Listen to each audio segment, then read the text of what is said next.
Muy buenos días a todas y todos. Bienvenidos. Muchas gracias por su paciencia. Ya saben que de repente, bueno, las tecnologías también tienen sus bemoles y tuvimos algunos problemas técnicos, pero ya estamos aquí en las actividades de la tercera jornada del encuentro llamado De la Mate y el Cenzontle. Mi nombre es Antonio Rodríguez, soy coordinadora de Desarrollo Cultural Infantil y tengo el gusto y el honor de poder presentar a nuestro conferencista del día de hoy. Primero que nada, quiero compartirles, platicarles a las personas que apenas se están incorporando a esta transmisión, a quien ya tuvo a bien acompañarnos en las semanas anteriores. Bueno, De la Mate y el Cenzontle es un encuentro enfocado en la oralidad y lectura de las infancias. Se trata de generar espacios de diálogo, de tener conferencias, como es el caso de la que en un momento más nos va a ofrecer el maestro Villegas Mejías. También hay participación infantil en cápsulas, hay muestras artísticas, en fin, se trata de generar todo un diálogo alrededor de las posibilidades que ofrece la oralidad como una herramienta para fomentar el pensamiento crítico y otras habilidades en niñas, niños, adolescentes. Y también como una de las formas que podemos garantizar el pleno ejercicio de los derechos culturales de las infancias. No olvidemos que entre esos derechos culturales pues está el derecho a la participación, y es a través del involucramiento y de la agencia cultural infantil como las infancias pueden contribuir a la construcción de una nueva realidad en nuestro país. Quiero agradecer, antes de presentar a nuestro invitado de hoy, a la Estrategia Nacional de Lectura y al programa Estar Bien del IMSS, que se suman a esta transmisión. Muchísimas gracias. Y también, bueno, agradecer, por supuesto, a la plataforma Contigo en la Distancia, de la Secretaría de Cultura del Gobierno de México, que ha hecho también el acompañamiento durante este encuentro. Sin más, quisiera darle la bienvenida al Coordinador General de Memoria Histórica y Cultural de México, Eduardo Villegas Mejías. Bienvenido, Eduardo, que nos va a estar compartiendo hoy su enfoque sobre la infancia desde una perspectiva político-antropológica. Un verdadero gusto y un honor tenerte esta mañana con nosotros, Eduardo, y agradecerte también así a manera virtual, personal, pues todo el empeño que ha puesto el equipo de la Coordinación de Memoria Histórica y Cultural en la realización de este encuentro. Bienvenido.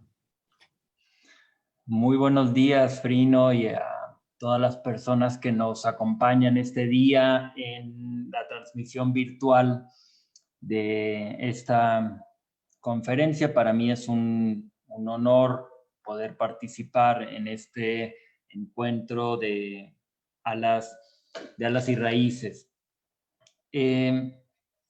Contrario a lo que he venido haciendo en los últimos meses como actividad pública, en donde por las características mismas de el encargo que tengo por parte del presidente de la República, en donde tengo que hablar de una manera pues institucional como corresponde, quisiera dedicar mi intervención, dado que existe el tiempo para ello, a recuperar algunos conceptos que estuve yo reflexionando hace ya muchos años, pero que justo me parecen pertinentes para la creación de políticas públicas y sobre todo para las personas que nos oyen y que son mediadoras de lectura, docentes, promotoras y todas las personas interesadas en el desarrollo de la lectoescritura en la infancia. Son algunas categorías que nos ayudan, creo, a comprender mejor el tipo de actividad que se desarrolla. Hago todo este como tinglado previo porque voy a hacer algunas distinciones conceptuales, porque los filósofos básicamente lo que sabemos hacer son distinciones conceptuales que tienen que ver con precisamente la labor a la cual convoca este maravilloso encuentro que tengo el honor y el gusto de coorganizar y, bueno, ayudar un poco a que tenga todo el impacto que con mucho cariño queremos que tenga, ¿no?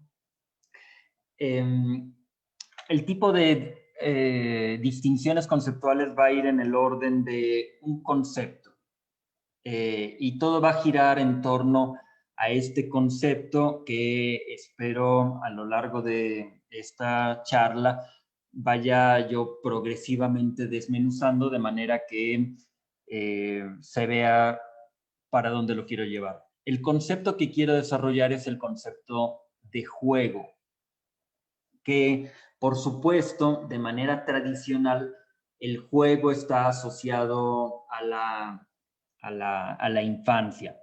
Solo quisiera agregar antes de comenzar que estoy hablando en un nivel que, digamos, atraviesa tanto lo que llamamos ontogenético como lo filogenético. Ontogenético significa el desarrollo individual, es decir, el desarrollo de cada uno de nosotros desde que éramos, digamos, embriones hasta nuestro desarrollo actual. Eso es lo ontogenético.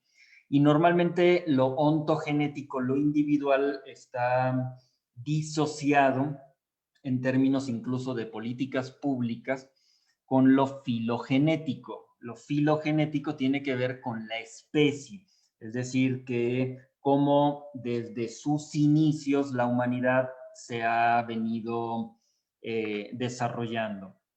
Y aquí hago este énfasis porque lo que voy a estar planteando respecto del juego entrecruza ambas dimensiones, tanto la ontogenética como la filogenética, tanto lo que corresponde al desarrollo individual de nosotros, de nuestros hijos, de nuestras infancias, como lo que corresponde en una hipótesis acerca de el desarrollo mismo de la humanidad. Entonces, en ese sentido, hablamos de una dimensión tanto ontogenética como filogenética del planteamiento de lo que sería el juego. La segunda observación antes de comenzar es que en general el juego como objeto de reflexión ha sido solo hasta los últimos años, las últimas décadas, que ha merecido atención. Por supuesto, hay observaciones aisladas, por ejemplo, entre los griegos, hay alguna que otra observación respecto del juego, asociado, insisto, sobre todo a la infancia. Hay observaciones sobre el juego, qué sé yo, desde algunos artículos medievales o incluso en textos de la Ilustración. Son flashazos esporádicos en donde se desarrolla qué es el juego. Pero será realmente hasta finales del 19, quizá con algunos estudios más de corte biológico, como Carl Gross, pero básicamente será en el 20 cuando se empieza a estudiar con algún tipo de disciplina lo que significa esta manifestación que compartimos, y eso hay que ponerlo en consideración, compartimos con otro tipo de animales, es decir, los animales no humanos comparten estas características que podemos ver en un perro, en un gato, en algunos, qué sé yo, ratones, etcétera, en donde tenemos este tipo de actividad extraña cuyas características en un momento voy a enumerar. Pero son dos autores los que, en mi perspectiva, desarrollan de una manera mucho más consciente el tema del juego. Por un lado, un autor neerlandés, Johan Huizinga, que escribe un texto muy extraño que él llama Homo Ludens. Por supuesto, la definición clásica del animal humano es la de Homo sapiens, o más precisamente Homo sapiens sapiens, que es el hombre o el que sabe, y que sabe, ¿no? Sabe mucho, por eso es el sapiens sapiens. Y por supuesto hay otras definiciones de hombre o de humanidad que tienen que ver con Homo faber, por ejemplo, que es el hombre que hace. Pero esta característica del hombre que sabe, o siguiendo la definición incluso ya clásica griega del hombre como un animal racional, que viene ya desde Aristóteles, es la más recurrente. Y sin embargo, este historiador de la cultura, Johan Huizinga, hace una definición del hombre, entendido como ser humano, el ser humano como un ser que juega, Homo Ludens. Dejando de lado incluso algunas otras muy simpáticas como Homo Ridens, que es el hombre que ríe, ¿no? Que a diferencia de otro tipo de animales, el hombre es el único que en realidad ríe. La hiena no se ríe, pues es un tipo de grito que hace la hiena, así como el perro ladra. Bueno, la hiena hace un sonido que parece que ríe, pero en realidad no se está riendo.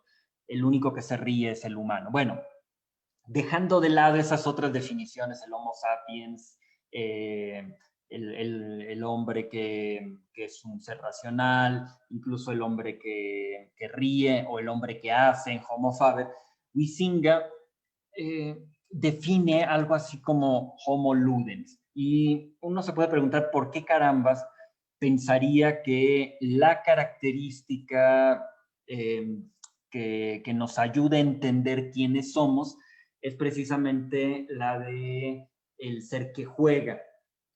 Cuando el propio Huizinga, o en neerlandés, si queremos ser un poco más exquisitos, diríamos Huizinga, pero bueno, para entendernos en español, Huizinga con H. El propio Huizinga dice que el juego es algo que compartimos con algunos otros animales. Es decir, que un poco descentra y nos da un poco de humildad, por así decirlo, respecto de otras especies con las que compartimos el planeta, porque un poco nos sentimos tocados por la divinidad gracias a la racionalidad, y nos sentimos especiales y nos sentimos el centro del universo. Y Huizinga un poco nos invita a la humildad de decir, a ver, no somos el centro del universo y compartimos muchas otras características ontogenéticas y filogenéticas con animales no humanos. Y una característica justo central para Huizinga tiene que ver con la característica propiamente del juego. Y esto se ve con, insisto, los animales no humanos, pero como una línea de continuidad, pensándolo ya no filogenéticamente, es decir, cómo se va separando el animal humano de los animales no humanos a través de el desarrollo de su racionalidad, que eso es filogenético, sino también ontogenéticamente hay una relación de continuidad desde que nacemos. No es que solamente juguemos de niños o niñas, sino que incluso ya como adultos habrá una también permanencia del juego. Entonces, la invitación de Huizinga en ese texto bastante extraño del Homo Ludens es a pensarnos como seres que jugamos. No solamente los niños, las infancias son las que juegan, sino incluso como adultos. Es decir, ontogenéticamente se mantiene el carácter de continuidad en el juego. Ahora, ¿cómo entender el juego? La versión tradicional del juego es que es una suerte de energía en exceso que se tiene, ¿no? O sea, los gatos chiquitos tienen un exceso de energía y entonces se dedican a jugar. Y los niños también parece que traen la pila recargada y entonces juegan, mientras que a los adultos ya se nos agotó esa energía y entonces ya no jugamos, ¿no? Descargar la energía, o aparentemente como por utilizar ya una metáfora más contemporánea de batería, ¿no? Que tendríamos una batería hiper recargada en las infancias, entonces hay que ir buscando enfocar esa energía, mientras que los adultos ya tenemos la batería en la calidad óptima o incluso ya un poco desgastada, entonces no hay que no hay que perder el tiempo en el juego, ¿no? No obstante lo cual, incluso algunas observaciones ya muy viejas, como hay una de Juan el Evangelista, que le reclaman a Juan el Evangelista por qué se va a casar, ¿no? O sea, a perder el tiempo en lugar de estar predicando como tendría que estarlo haciendo. Y entonces Juan el Evangelista responde que la vida humana es como un arco, en donde si uno mantiene el arco permanentemente en tensión, entonces lo que va a suceder es que el arco, cuando lo quieras utilizar, ya va a estar, digamos, guango, ya no va a tener la suficiente fuerza. Lo que se necesita es distenderlo.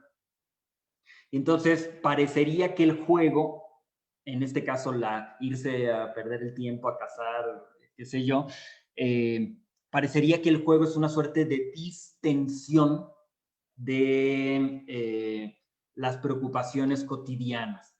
Y creo que de manera normal, sin reflexionar mucho en el juego, es como lo concebimos. Tenemos momentos de tensión, preocupación, que el trabajo, que la escuela, que los cuadritos ahora todo el tiempo para dar clase, para videoconferencias. Estamos rodeados todo el tiempo de presiones, ¿no? Entonces, esa imagen de la presión, esa imagen de la tensión, tiene su contraparte en los juegos, que serían una suerte de, si hablamos de presión, como una olla, el juego sería como el pivotito de la olla de presión, que sirve para ir expulsando un poco el vapor que impediría, que si no sale, termina ahí haciendo que rebote la olla, ¿no? Entonces, esa es como la versión tradicional sobre el juego, que sin embargo, Huizinga más bien, y es la invitación que quiero hacer, es a repensar de otra manera. Y esto lo digo porque así como de adultos o en la vida común y corriente, creemos que el juego es simplemente una manera de distendernos, así como el arco, o de sacar la presión, etcétera. En términos pedagógicos, si uno revisa los libros de texto, si uno revisa el tipo de materiales que se preparan para las infancias en cualquier librería, en tiendas especializadas, vamos a ver que el juego está instrumentalizado. Es decir, parece que el juego no es una actividad esencial, como nos invita Huizinga a considerar, sino es simplemente un medio, un instrumento para acceder a otras cosas. Es decir, es un simple camino para alcanzar el fin último. Y esa ya era la perspectiva, por supuesto, en el siglo XIX. Y parece que la seguimos repitiendo. Por eso yo voy a distinguir entre actividades propiamente lúdicas y actividades ludiformes. Es decir, una actividad ludiforme será aquella que nos engaña que es un juego, pero en realidad está enmascarando con azúcar algo que es una medicina, por decirlo así. Es decir, se trata de aprender la gramática y bueno, te voy a poner una ronda para que te distraigas, etcétera, pero eso es irrelevante. Lo que en realidad me interesa es que aprendas los sustantivos, que aprendas, qué sé yo, tantas cosas que puedes aprender en la escuela, ¿no? Pero por eso es que quiero distinguir que esas, para mí, serían actividades en sentido estricto ludiformes. Es decir, solamente tienen la apariencia del juego, pero no son verdaderamente juego, sino que se trata de procedimientos que utilizamos. Y entonces, con esa distinción entre actividades ludiformes y actividades lúdicas, en sentido estricto, parece que entendemos lo que hace la SEP y lo que hace cultura. Es decir, la SEP, si seguimos esta distinción, simplemente llevaría a cabo actividades ludiformes, es decir, tienen objetivos de aprendizaje que son A, B, C, aprender la historia, aprender la gramática, aprender, qué sé yo, las matemáticas. Y entonces, bueno, vamos a aprender matemáticas brincando. Pero me da igual si brincamos o si tenemos una ronda o si finalmente, como el clásico dicho, la letra con sangre entra, parece que me da igual desde la perspectiva, digamos, muy ortodoxa del aprendizaje, porque esas actividades, sean a través del juego, sean a través de otro tipo de procedimientos, va a dar igual que siempre y cuando se se llegue al objetivo de aprendizaje. Y esto queda muy claro en esta distinción entre ludiforme y lúdico, o actividades ludiformes y actividades lúdicas, queda muy claro cuando pensamos en las evaluaciones. Por supuesto, una evaluación, en principio, lo que busca es que en función de ciertos objetivos se realicen los procedimientos para verificar que se han alcanzado esos objetivos. Y entonces, en los procedimientos de las actividades de aprendizaje, la evaluación va a estar en función exclusivamente del objetivo de aprendizaje. Ya sea que hayas accedido a ese objetivo de aprendizaje de una o de otra manera, un poco da igual. Entonces, tomo estas dos distinciones para decir que yo estoy pensando más bien en las actividades propiamente lúdicas, y en un momento explico cuáles son, y no solamente en las actividades ludiformes o el aderezar como el azúcar en los jarabes que nos tomamos nada más porque está medianamente dulce, pero en realidad no queremos tomar un jarabe, pues. Entonces parecería que el juego es como el dulce nada más para pasar el trago amargo de la medicina. Y justamente la invitación es a repensar que esto puede ser de otra manera.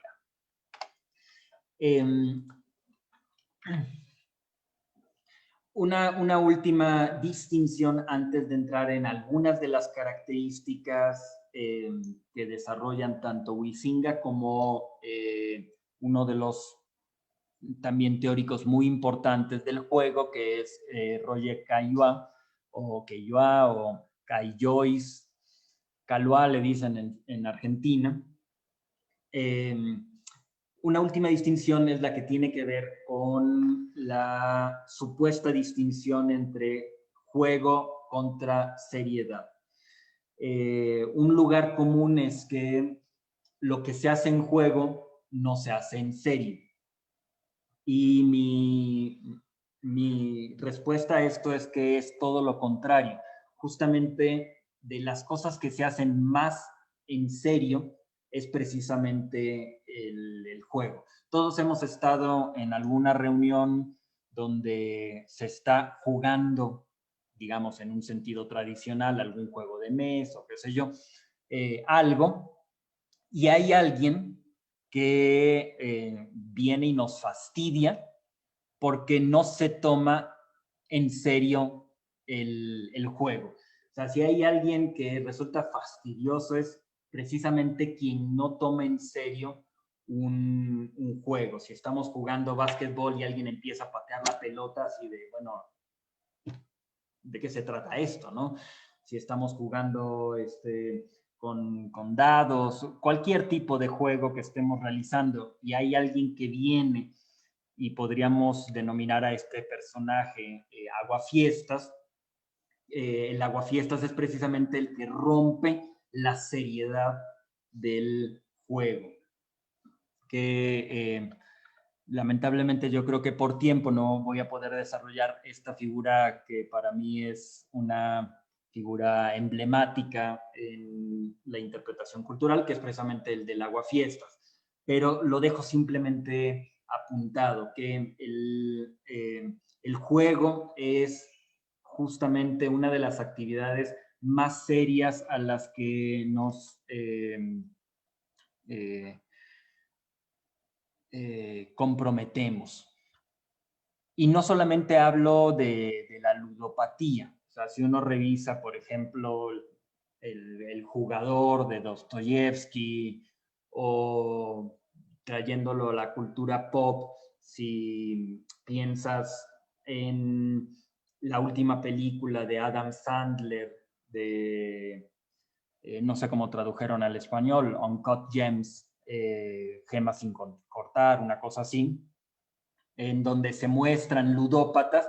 Por supuesto, el ludópata se toma muy en serio el juego a un grado que ya no distingue más allá de esto, y entonces lo lleva a problemas. Pero no solamente me refiero a esto, sino en general, porque esa es la apuesta tanto de Huizinga y en menor medida, pero también de Roger Caillois, se trata de pensar el juego ya no en una dimensión solamente de la primera infancia por un exceso de energía, no se trata de pensar el juego solamente como una actividad ludiforme, es decir, a través del juego voy a aprender cosas, sino se trata de pensar el juego en un sentido mucho más general como algo que nos atraviesa humanamente hablando. Entonces, ¿qué características podemos nosotros identificar en el juego? Voy a seguir en este caso, ya no a Huizinga, sino a Roger Caillois, que tiene un texto del año 57. El texto de Huizinga es del 36, me parece. Y el texto de Caillois, del 57, es mucho más estructurado, de hecho está como inscrito en el movimiento estructuralista de mediados del siglo XX, y como buen estructuralista, pues lo que hace son una serie de categorías para entender de qué estamos hablando en términos conceptuales. Entonces dice que el juego, en esta dimensión mucho más social, tanto filo como ontogenética, tendría 7 características. La primera de las características sería que el juego es libre. Significa que el juego es no obligatorio y que en cualquier momento puede ser abandonado. Y como todo aquello que hacemos de manera libre, pues es a su vez una fuente de alegría y que requiere pues ganas, involucramiento de nuestra parte. Por supuesto, esta característica de la libertad del juego como una actividad libre y como libre significa que puede ser abandonado, parece ir en contra de la característica de seriedad de la que hablaba, lo cual no es el caso. Cuando hablamos de la imposibilidad, más bien de la posibilidad, aunque sea hipotética, de abandonar, es que si pensamos en un juego reglamentado como el básquetbol, pues nadie de los que está ahí, en principio, queremos creer, está siendo obligado a ello.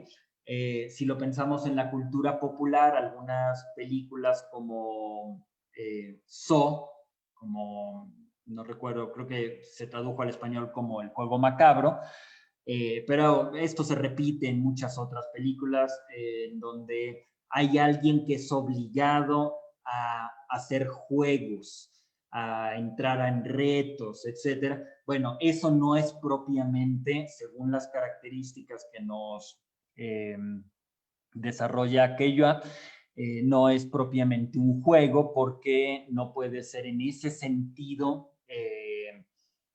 abandonado. Ahora bien, primera característica, ser libre. Segunda característica es que el juego nos separa de la vida corriente. Y entonces tenemos una nueva distinción conceptual entre lo que es la vida lúdica y lo que es la vida común. Para poder distinguir nuestra vida común de la vida del juego, implicará que esa vida tenga una suerte de paredes, o sea, no en un sentido literal, pero en el sentido de ser una suerte de universo cerrado. Por eso vamos a encontrar justamente en gran cantidad de juegos una delimitación espacial. Si lo pensamos en juegos de deporte, habrá una cancha de fútbol, de básquetbol, habrá un cuadrilátero, ¿no? Si estamos en el box, que entendido como un juego, pues si se están golpeando afuera del cuadrilátero, entonces no están jugando. O sea, realmente hay una pelea. En cambio, suponemos que si está dentro del cuadrilátero, en el tiempo en el que marca la campanita, etcétera, están jugando, ¿no? Y esa delimitación es tanto espacial como temporal. Por eso la separación de la vida corriente va en un sentido espacial y temporal, es decir, es cronotópica.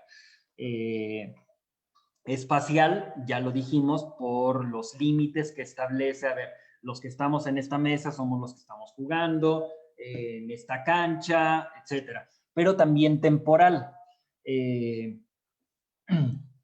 porque implica que vamos a jugar durante 90 minutos en 2 mitades de 45 en cada caso, y entonces va a tener esa separación de la vida corriente. Lo que estamos haciendo aquí no es vida corriente, por eso como universo cerrado se separa de lo que sucede en principio más allá, y que tiene una señal de inicio y tiene una señal de término. Entonces es libre, separado de la vida corriente, y en principio va a tener una suerte de incertidumbre. Esa es la tercera característica.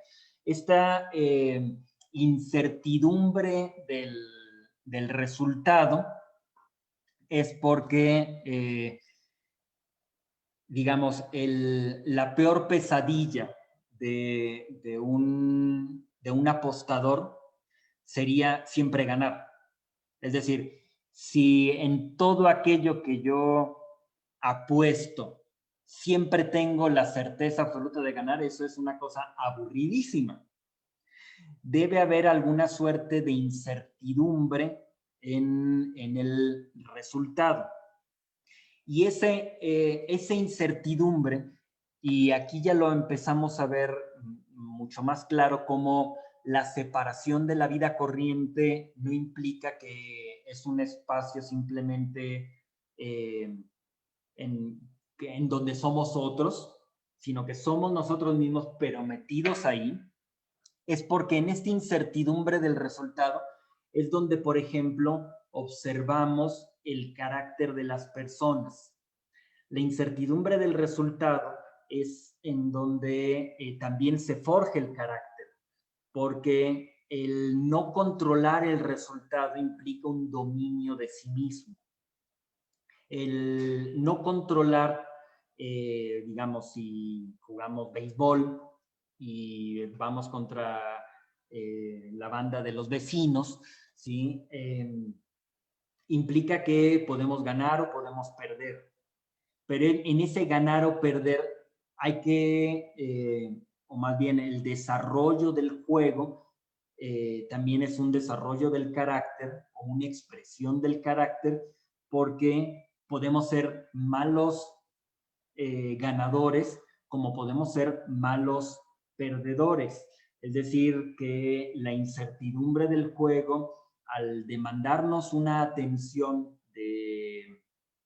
del universo cerrado que implica, también está forjando nuestro carácter, y sin duda todos nos hemos enfrentado a malos perdedores como a malos ganadores, pues que en uno y en otro caso son bastante patéticos los asuntos, ¿no?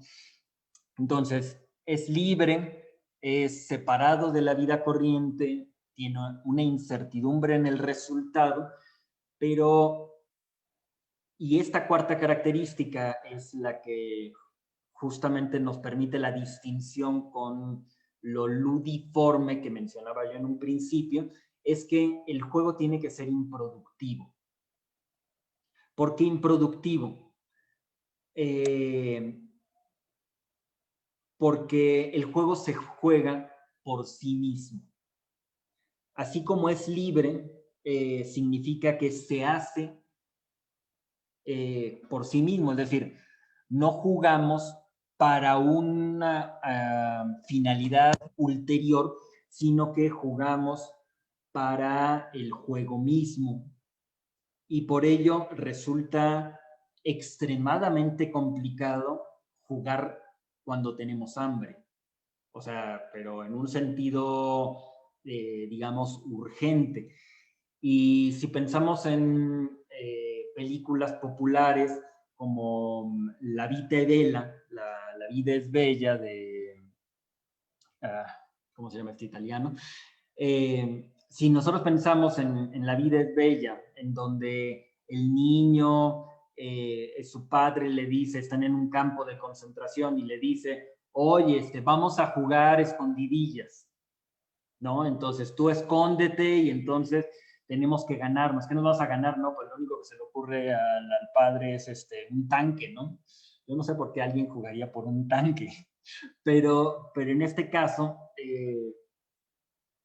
está buscando proyectar un juego en donde, en el lugar menos idóneo para jugar, que sería, por supuesto, el terror mismo encarnado, que son, bueno, fueron los campos de concentración de el Tercer Reich durante el nazismo.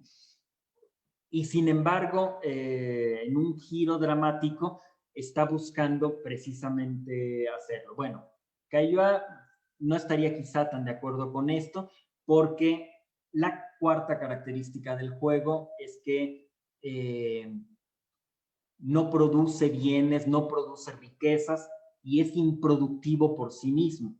Y por lo tanto, difícilmente se deja el juego subordinar a los objetivos pedagógicos que se le quieran imponer. Ok, quinta característica, después de estas otras 4 que nos empiezan a dar una panorámica de lo que implica el juego, la quinta característica es que requiere alguna suerte de reglamentación.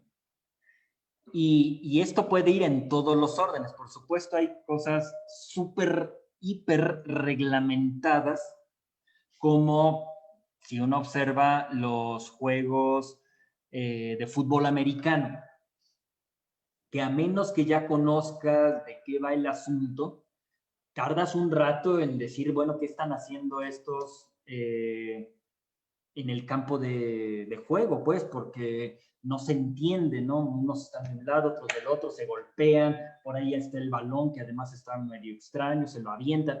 O sea, uno no entiende hasta que precisamente te metes en el universo, pero meterse en el universo que está delimitado tanto espacial como temporalmente, tiene también una delimitación en cuanto a reglas, que no son las reglas de la vida corriente, es decir, en la vida corriente no contamos con 4 entradas, etcétera, etcétera, sino que estas reglas son reglas especiales. Y decía yo que podemos irnos al extremo del fútbol americano, pero podemos irnos a reglas muy simples como ir caminando de regreso a nuestra casa y tenemos una lata. Y entonces voy pateando la lata y entonces tiene que brincar 3 cuadros, ¿no? O cuando vamos caminando en un adoquín que tiene rayas, ¿no? Entonces no queremos pisar las rayas, ¿no? Porque tenemos TOC, ¿no? Y entonces no hay que pisar las rayas. Bueno, esas reglas especiales son ya una suerte de juego en donde se supondría que todas aquellas personas que participan en el juego las respetan. Y otra vez, el aguafiestas será quien en la marginalidad no está respetando adecuadamente los juegos. Lo mismo quienes hacen trampa. Por eso es que ya desde hace algunos años, algunas décadas, se estableció, cosa que no era así antes, pero por una cuestión de equidad, se estableció que para no promover el uso de las drogas que estimulan de manera perniciosa el organismo. En ningún juego está permitido los anabólicos y estas cosas. Entonces, y esa es una reglamentación para proteger, supuestamente, a todos quienes participan en el juego. Y se supondría que quienes están ahí lo respetan, ¿no? Si hay una competencia ciclista, entonces también se va a respetar que no tomen cierto tipo de alimentos y por eso les hacen pruebas y demás, ¿no? Y bueno, siempre está un poco la tentación de la trampa. Sexta característica, después de estas últimas 5, la sexta característica que de alguna manera refuerza la idea de separación de la vida cotidiana es que el juego es ficticio. Es decir, tiene que ser, por supuesto, arbitrario, caprichoso, pero dentro de su universo, este carácter ficticio es indiscutible, es absoluto. Y en la medida en que es indiscutible, absoluto, caprichoso, arbitrario, también será un escape precisamente de las preocupaciones del orden cotidiano. Pero el hecho de que sea algo, sea una actividad ficticia, requiere saber que un juego es un juego. Es decir, si yo no sé que un juego es un juego, entonces no estoy jugando, sino que yo debo tener conciencia de que es un juego. Es decir, desde lo más elemental como tomar una pluma y decir, mira, aquí va Superman, ¿sí? Por supuesto, yo sé que la pluma no es Superman. Y sin embargo, hago como si. Y este hacer como si es fundamental para entender y desarrollar las actividades lúdicas como tal. Y última característica.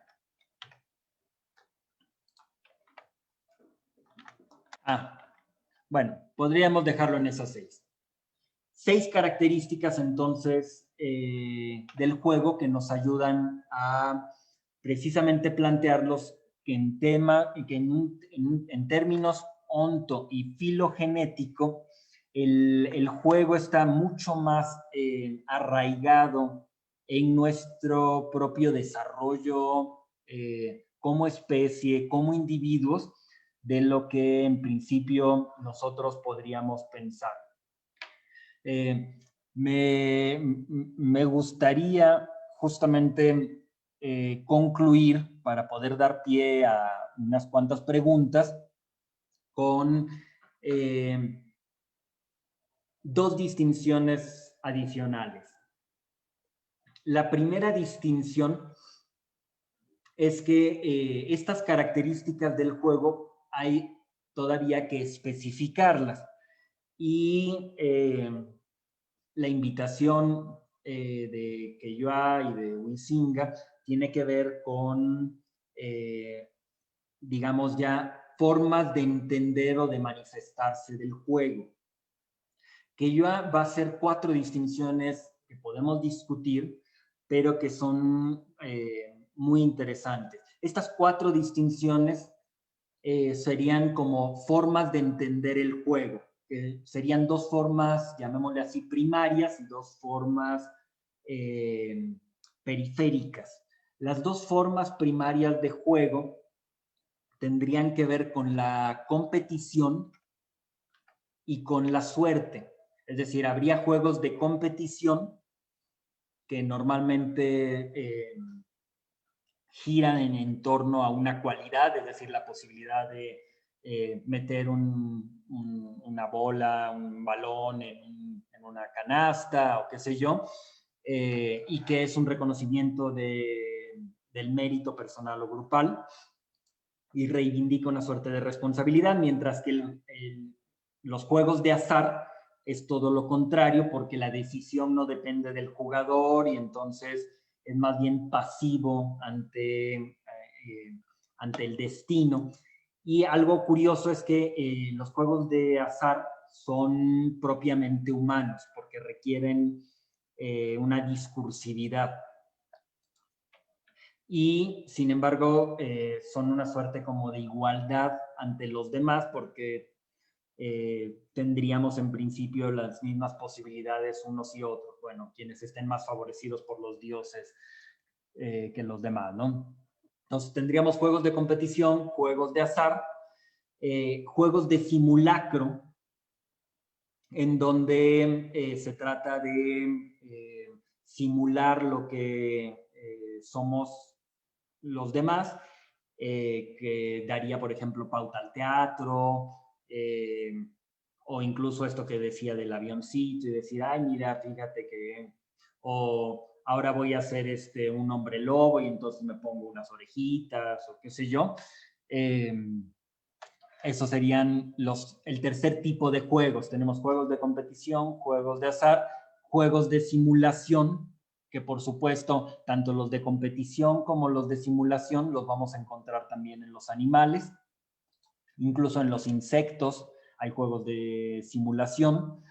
Y el último tipo de juegos, competición, azar, simulación, serían los juegos de vértigo, es decir, aquellos en donde simplemente por una suerte de pánico controlado hacemos cosas, ¿no? Desde las ruedas de la fortuna, o qué sé yo, el gusto por construir un castillito y después destruirlo, ¿no? Caminar por la cuerda floja, etcétera, ¿no?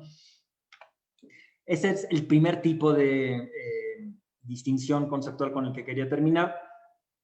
Segundo tipo, y ya con esto concluyo, tiene que ver con una distinción que podemos decir a partir de la regla. Habrá juegos más reglamentados y menos reglamentados. Y podemos encontrar un amplio, digamos, espectro de reglamentación en las cosas, ¿no? Entre más reglamentado esté el juego, digamos, será más institucional, lo cual no necesariamente es negativo. Y entre más reglamentado esté, mayor será la dificultad, pero más invita al orden. Por eso es más institucional. Y tendemos en general hacia los juegos más reglamentados. Y habrá juegos que estén menos reglamentados. Entonces, cada juego que nos encontremos podemos decir, a ver, qué tan reglamentado o no se encuentra. O sea, patear una lata pues está muy poco reglamentado, porque podemos ir incluso cambiando las reglas conforme pateamos la lata y entonces, bueno, ahora se trata de hacer esto o de hacer aquello. En cambio, un juego ultra reglamentado como el juego de fútbol americano, pues ya estará perfectamente institucionalizado, tendrá su equipo, sus porristas, sus mascotas, todo lo que ya sabemos, ¿no? Y uno y otro, tanto lo menos reglamentado como lo más reglamentado, será lo que nos ayude a ver el espectro posible de tipos de juego. Por supuesto, podría yo seguir todavía especificando más a detalle cada una de estas categorías, pero me gustaría abrir a la discusión, no sin dejar de enfatizar que mi invitación era a pensar la categoría de juego, uno, por la asociación misma que se tiene con la infancia como meramente un juego, lo cual ya es motivo de reflexión, y segundo, por el papel que juega en la conformación precisamente de la oralidad como a partir de actividades ludiformes o lúdicas, y el papel de la propia escritura. Y bueno, lo dejo hasta ahí.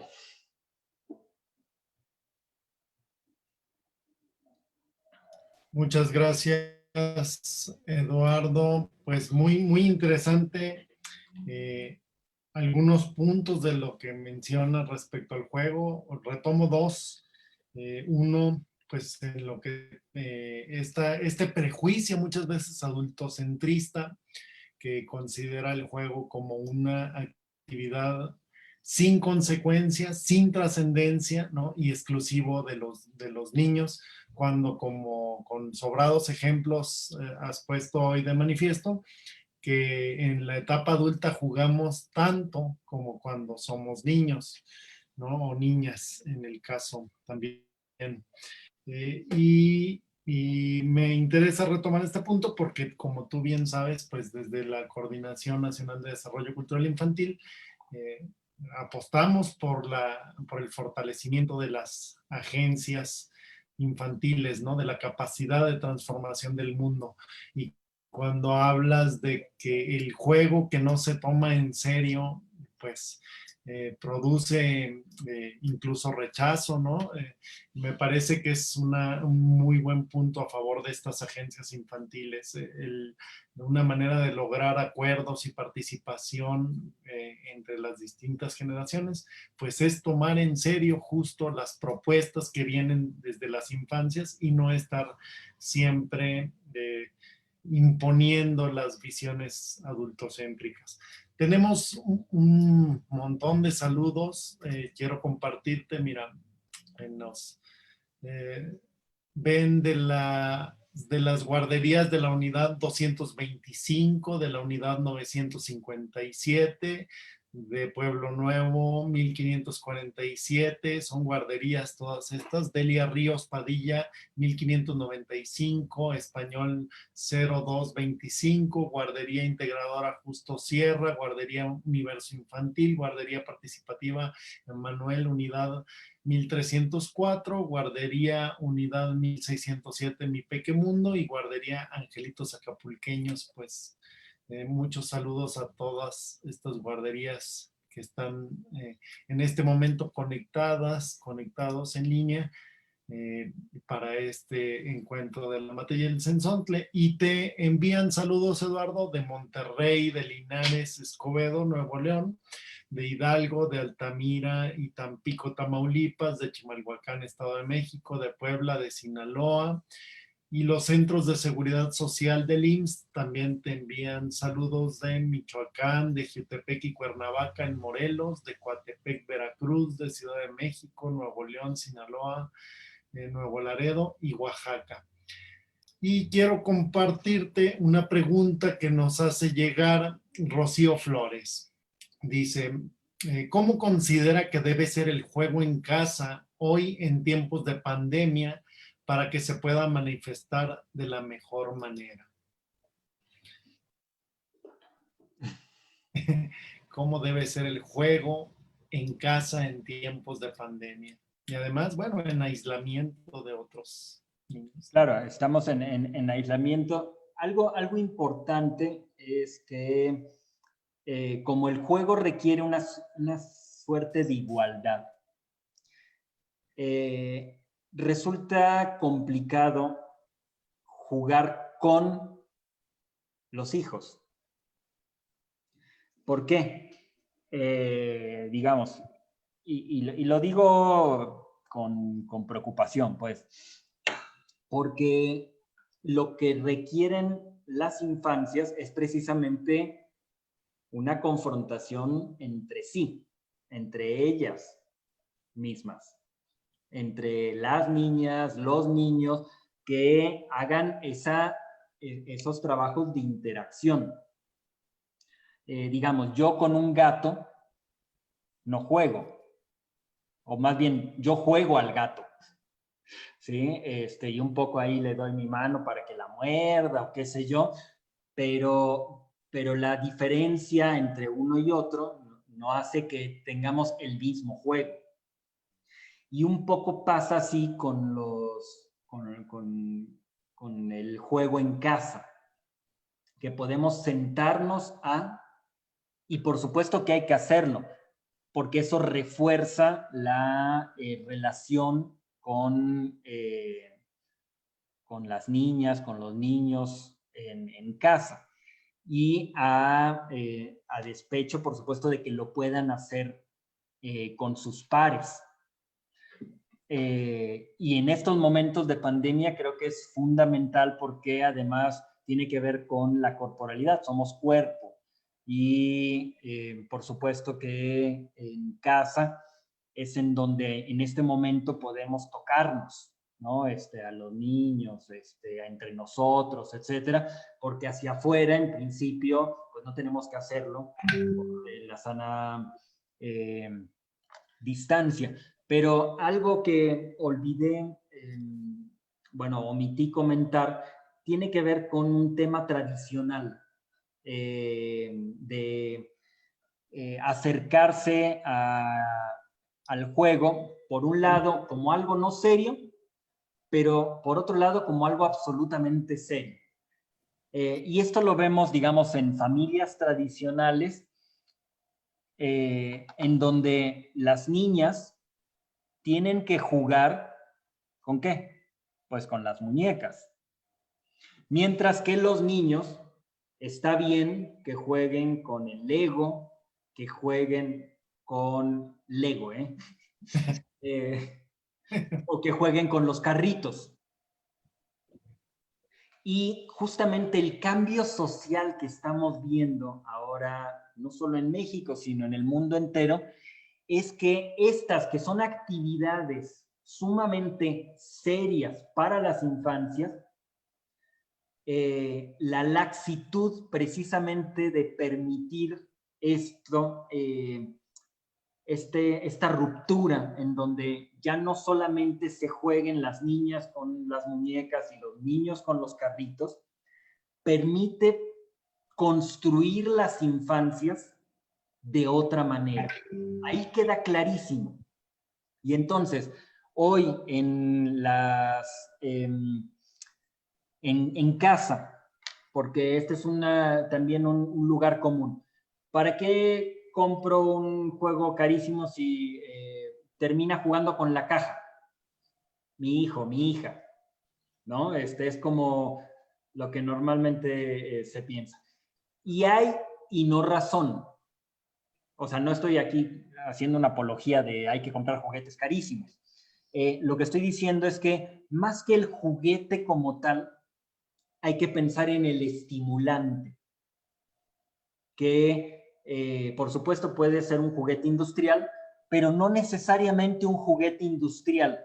Es decir, para responder la pregunta de manera directa, lo que hay que ofrecer son estímulos a partir de los cuales se desarrolle la creatividad y el juego.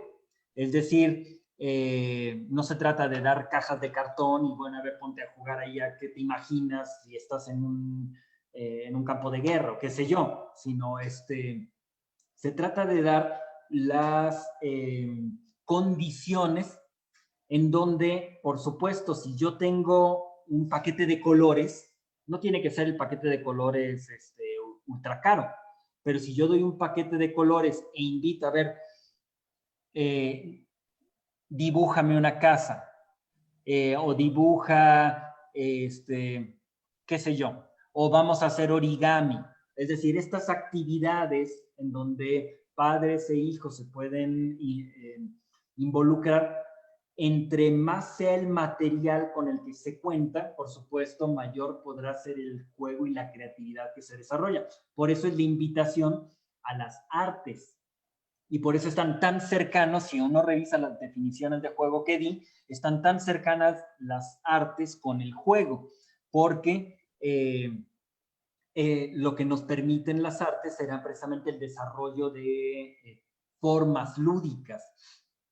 Digamos, hacer teatro infantil, pues va a permitir precisamente una simulación. Entonces voy a simular, pero no es lo mismo simular nada más ponerme una máscara de Batman y entonces voy a simular, soy Batman. Bueno, pues sí, pero 5 minutos después ya me aburrí de ser Batman o 10 minutos, o 15, pues. En cambio, si doy toda una estructura un poco más compleja, en donde no solamente eres Batman, sino que tienes un reto y entonces cómo enfrentas ese reto y ahora tienes al amiguito, o sea, mucho más complejo, pues esa invitación nos va a permitir desarrollar mejor la personalidad. Lo mismo en juegos de competición. No es lo mismo, bueno, vamos a jugar a ver quién lanza más lejos una pluma. Pues está bien, pero eso no te va a dar para mucho. En cambio, tener un juego ya más reglamentado como, bueno, vamos a jugar fútbol y tienes que aprender a patear el balón, tienes que aprender a ser compañero, etcétera, ¿no? Entonces, hay que buscar precisamente aquellos juegos que en estas 4 categorías de simulación, de vértigo, o sea, vértigo puede ser aventar simplemente al bebé para arriba, ¿no?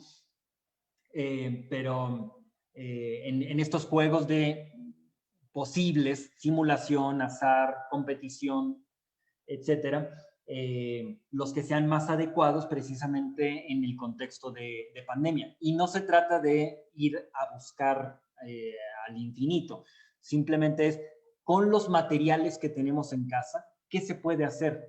Con los materiales que se disponen en Internet. Todas las actividades, por ejemplo, que tienen Alas y Raíces, dan para muchísimo. Si uno revisa vitamina C, si uno revisa las actividades que se proponen, no sé, de trabalenguas. Los trabalenguas son una forma de competición. A ver, vamos a lograr dominar una habilidad que yo no sé, para la vida corriente a lo mejor sí sirva, ¿no? Es improductiva, pero nos engancha en una actividad que efectivamente forja el carácter. Sí, y lo decías a lo largo de la charla, ¿no? Una de las características, la segunda característica del juego es que nos separa de la vida corriente. Y eso, como acabas de mencionar, es también una característica del arte. Y eso, bueno, lo entendemos no en el sentido de aislamiento ni dejar de ver lo que tenemos alrededor, sino de poder reconfigurarlo, ¿no? De plantear nuevas reglas, y creo que es una de las grandes ventajas que los seres humanos tenemos en el juego a lo largo de la vida. Tenemos más preguntas y comentarios, Eduardo. Nos pregunta Juan Vieira, por estar bien del IMSS. ¿El desarrollo de la vida es un juego o es diferente? ¿El desarrollo de la vida es un juego o es diferente? Y mira, y tenemos algunos comentarios antes de que le dé la respuesta a Juan. En la biblioteca pública Secuali-Ontli, adoptamos el juego como un recurso para enseñar o facilitar conocimientos a nuestros usuarios. A través del juego se adquieren conocimientos y los niños aprenden mejor, nos dicen también.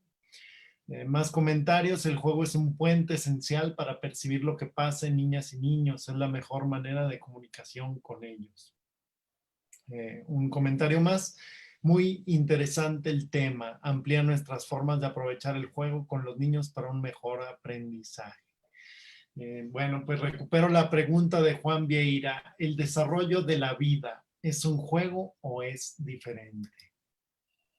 Bueno, podemos contestarlo en 2 niveles, es decir, como sí y como no. Es decir, siguiendo un poco la invitación de Huizinga de que nuestra característica es jugar y la compartimos con animales no racionales, por supuesto que de alguna manera nos desarrollamos a partir de juegos. Hace unos días justo estaba revisando mis notas de un psiquiatra que se llama Eric Berne, y Eric Berne tiene este librito que se llama Los juegos que jugamos, en donde psiquiatra, no antropólogo, no pedagogo, en donde afirma que nuestras relaciones o las relaciones en las que entramos con los demás, todas son una forma de juego. Y el ejemplo que a mí me gusta es el de la fiesta. O sea, tú vas a una fiesta, bueno, ibas a una fiesta cuando había fiestas, y entonces había diferentes grupos, ¿no? Te acercas con un grupo y entonces en el grupo están contando chistes rojos. Entonces, ¿quieres unirte a ese grupo? Están jugando a contar chistes rojos. Si quieres ir y empezar a hablar acerca de fútbol, pues, o sea, no te van a pelar. Entonces, esos juegan a chistes rojos. Te acercas con otro, digamos, un grupo de amigas, y entonces el grupo de amigas está hablando acerca de, qué sé yo, Instagram. Entonces, ¿quieres jugar con ellas? Tienes que hablar de Instagram. Y así, bueno, un poco lo que quiero decir es que podemos entender que nuestras interacciones sociales, un poco en la hipótesis de Huizinga o de Verne o de muchos otros, de alguna manera es un juego. Pero si uno se lo toma como con más calma y detenimiento, sí yo sería más partidario de la hipótesis de que el juego hay que separarlo de la vida corriente. Y eso significa que hay una vida corriente. Es decir, hay una vida cotidiana respecto de la cual el juego es un momento de excepción. Entonces, en respuesta a Juan, yo sería más partidario de pensar que la vida está separada, o más bien el juego está separado como un espacio de excepción que a su vez nos refuerza como propia humanidad. Eso en cuanto a Juan Vieira. En cuanto a la otra pregunta que me llamó la atención, utilizamos en las bibliotecas actividades lúdicas. Sí, me parece que es una manera, siempre teniendo en cuenta que se trata de actividades más que lúdicas, actividades ludiformes, es decir, que parecen lúdicas, pero no cumplen con uno de los requisitos, que es ser improductivo. Entonces, está muy bien, nos ayuda a reforzar procesos de aprendizaje, siempre teniendo en cuenta que estamos instrumentalizando el juego. Porque si dejáramos que el juego se desarrollara por sí mismo, entonces el objetivo pedagógico quedaría en segundo plano, ¿no? Sí, pues ese es, como te decía hace rato, una oportunidad, una ventana siempre el juego para reelaborar las reglas y la vida misma, ¿no? La diversidad no solo cultural de nuestro país, enorme, sino también el gran repertorio de juegos que existen desde lo más tradicional hasta lo que plantea las nuevas tecnologías, pues también tienen una importancia enorme. Recordemos que la tercera parte de este país son adolescentes o niñas, niños y bebés. Así que tenemos un país bastante juguetón en ese sentido y ahí está la posibilidad de reelaborar pues la realidad misma, de reconstruir y replantear nuevas reglas para estos juegos. Antes de darte la palabra para si tuvieras un comentario final, alguna consideración para cerrar esta charla, quisiera hacer la invitación a quienes nos están siguiendo a través del propio canal de Facebook, del sitio de la Estrategia Nacional de Lectura o de la transmisión cruzada con el IMSS, pues a que permanezcan todos, no solo hoy, sino el siguiente martes, será la cuarta jornada que tengamos de la Mate y el Cenzontle. Tenemos mesas de diálogo, tenemos también algunas muestras artísticas. Pueden encontrar el programa íntegro en nuestro sitio, Alas y Raíces MX, aquí en Facebook, en Contigo en la Distancia. y también, por supuesto, en el sitio de Alas y Raíces, la página www.alasyraices.gov.mx. Eduardo, ¿alguna consideración final con la que te gustaría cerrar esta charla? No, pues simplemente agradecerte a ti y a todo tu maravilloso equipo por la organización de este encuentro. Creo que es muy importante, y por la actividad misma que desarrollan, que si quise hablar acerca de este tema que fue de mi muy personal preocupación hace años, el juego, es porque yo justamente encuentro en Alas y Raíces todo ese desarrollo lúdico que tanto y tanto nos hace falta en el país. Entonces, por supuesto, el hecho de que llegue a más hogares, el tipo de propuesta que hace Alas y Raíces, para mí es una manera de que vivamos en una mejor sociedad. Muchas gracias, Eduardo. Pues bien lo dijiste, la Estrategia Nacional de Lectura, la Coordinación de Memoria Histórica y Cultural de México, pues son coorganizadores de este encuentro. Agradecemos mucho a todo tu equipo, a Brenda, a Fabi, a ti mismo, que han sido entusiastas en la promoción y en la difusión, en el diseño de estas actividades. Y agradecemos también pues a la Red Nacional de Bibliotecas, por ejemplo, al doctor Marzarriaga, a la SEP, que se han sumado también de manera muy entusiasta para la difusión de las actividades que se están llevando a cabo. Enviamos un saludo pues a los que nos escucharon durante la transmisión de esta conferencia, y nuevamente les compartimos el programa a través de la página www.alasyraices.gov.mx para que puedan sumarse a las mesas de diálogo, a las actividades, a la muestra artística, a las activaciones también editoriales. Tenemos una sección de activación editorial donde pueden descargar libros gratuitos. Estos libros están también en la página de Alas y Raíces. Y vamos a estar también retransmitiendo, posteando los vínculos de las semanas anteriores para aquellos que no han tenido oportunidad de seguirnos. Pues muchísimas gracias, Eduardo. Muchísimas gracias a todas y todos quienes nos escucharon. Buena tarde.